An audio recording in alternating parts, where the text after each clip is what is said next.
Les fleurs du mal, Charles Baudelaire. Femmes damnées.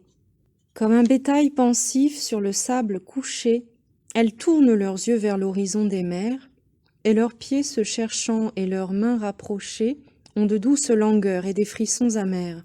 Les unes, cœur épris de longues confidences, dans le fond des bosquets où jasent les ruisseaux, vont épelant l'amour des craintives enfances et creusent le bois vert des jeunes arbrisseaux. D'autres, comme des sœurs, marchent, lentes et graves, à travers les rochers pleins d'apparitions, où saint Antoine a vu surgir comme des laves les seins nus et pourprés de ses tentations. Il en est aux lueurs des résines croulantes, qui dans le creux muet des vieux antres païens t'appellent au secours de leur fièvre hurlante, ô Bacchus, endormeur des remords anciens. Et d'autres, dont la gorge aime les scapulaires, qui, recélant un fouet sous leurs longs vêtements, mêlent dans le bois sombre et les nuits solitaires l'écume du plaisir aux larmes des tourments. Ô Vierge, ô démons, ô monstres, ô martyrs, de la réalité grands esprits contempteurs, chercheuses d'infini, dévotes et satyres, tantôt pleines de cris, tantôt pleines de pleurs, vous que dans votre enfer mon âme a poursuivi, pauvres sœurs, je vous aime autant que je vous plains, pour vos mornes douleurs, vos soifs inassouvies, et les urnes d'amour dont vos grands cœurs sont pleins.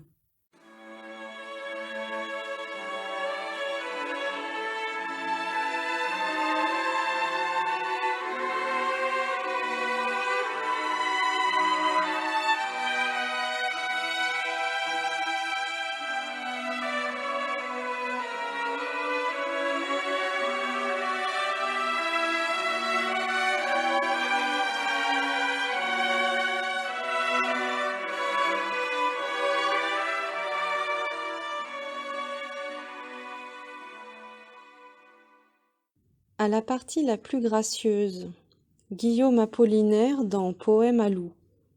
Toi qui regardes sans sourire, et de face en tournant le dos, tu me sembles un beau navire, voile dehors, et quel dodo! Promets cet édredon de neige, neige rose de Mésidon, Mars et Vénus le reverrai-je, cet édredon de Cupidon? Ô gracieuse et calipige, tous les culs sont de la Saint-Jean, le tien leur fait vraiment la pige, déesse aux collines d'argent. D'argent qui serait de la crème, et des feuilles de rose aussi. Aussi belle croupe, je t'aime, et ta grâce est mon seul souci.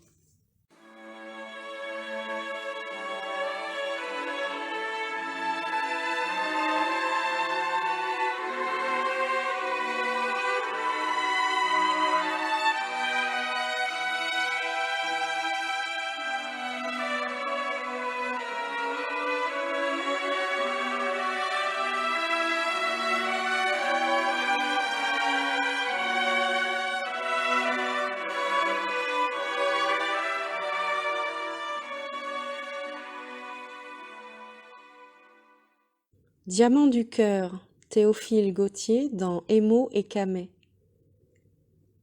Tout amoureux de sa maîtresse sur son cœur ou dans son tiroir possède un gage qu'il caresse au jour de regret ou d'espoir. L'un, d'une chevelure noire, par un sourire encouragé, a pris une boucle que moire un reflet bleu d'ailes de jet. L'autre a, sur un cou blanc qui ploie, coupé par derrière un flocon, retors et fin comme la soie, que l'on dévide du cocon. Un troisième, au fond d'une boîte, reliquaire du souvenir, cache un gant blanc de forme étroite, où nulle main ne peut tenir.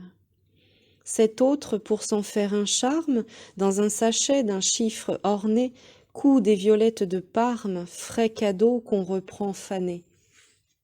Celui-ci baise la pantoufle que Cendrillon perdit un soir, et celui-ci conserve un souffle dans la barbe d'un masque noir. Moi, je n'ai ni boucle lustrée, ni gants, ni bouquet, ni souliers, mais je garde, empreinte adorée, une larme sur un papier. Pure rosée, unique goutte, d'un ciel d'azur tombé un jour, joyau sans prix, perle dissoute dans la coupe de mon amour. Et pour moi cette obscure tache, reluit comme un écrin d'ophir, et du vélin bleu se détache, diamant éclos d'un saphir. Cette larme qui fait ma joie roula à trésor inespéré sur un de mes vers qu'elle noie d'un œil qui n'a jamais pleuré.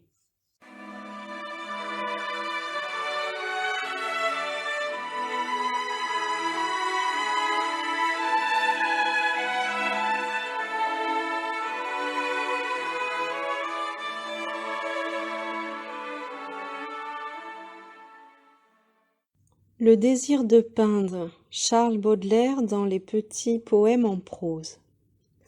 Malheureux peut-être l'homme, mais heureux l'artiste que le désir déchire. Je brûle de peindre celle qui m'est apparue si rarement et qui a fui si vite, comme une belle chose regrettable derrière le voyageur emporté dans la nuit. Comme il y a longtemps déjà qu'elle a disparu. Elle est belle, et plus que belle, elle est surprenante. En elle le noir abonde, et tout ce qu'elle inspire est nocturne et profond. Ses yeux sont deux antres où scintille vaguement le mystère, et son regard illumine comme l'éclair, c'est une explosion dans les ténèbres. Je la comparerais à un soleil noir si l'on pouvait concevoir un astre noir versant la lumière et le bonheur. Mais elle fait plus volontiers penser à la lune, qui sans doute l'a marquée de sa redoutable influence.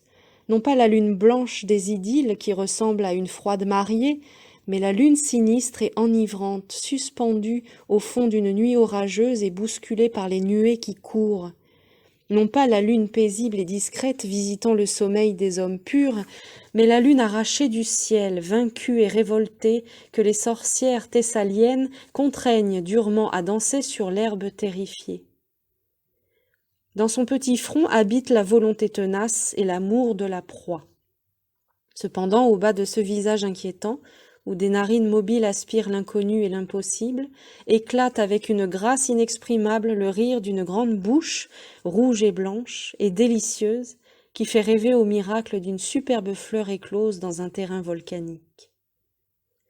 Il y a des femmes qui inspirent l'envie de les vaincre et de jouir d'elles, mais celle-ci donne le désir de mourir lentement sous son regard.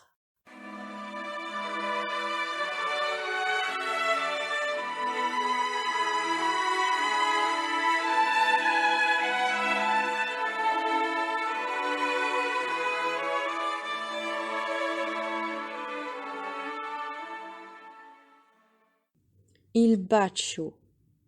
Verlaine dans Poème saturnien, Caprice.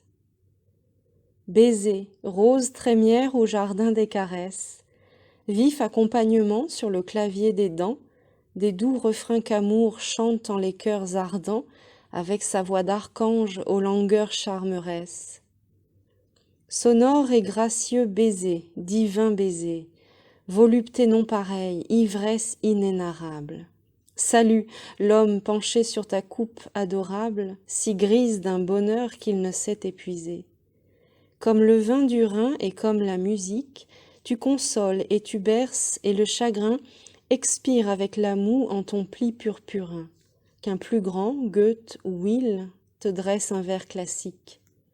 Moi je ne puis, chétif trouvère de Paris, t'offrir que ce bouquet de strophes enfantines, sois bénin, et, pour prix sur les lèvres mutines, d'une que je connais, baiser, descend et rit.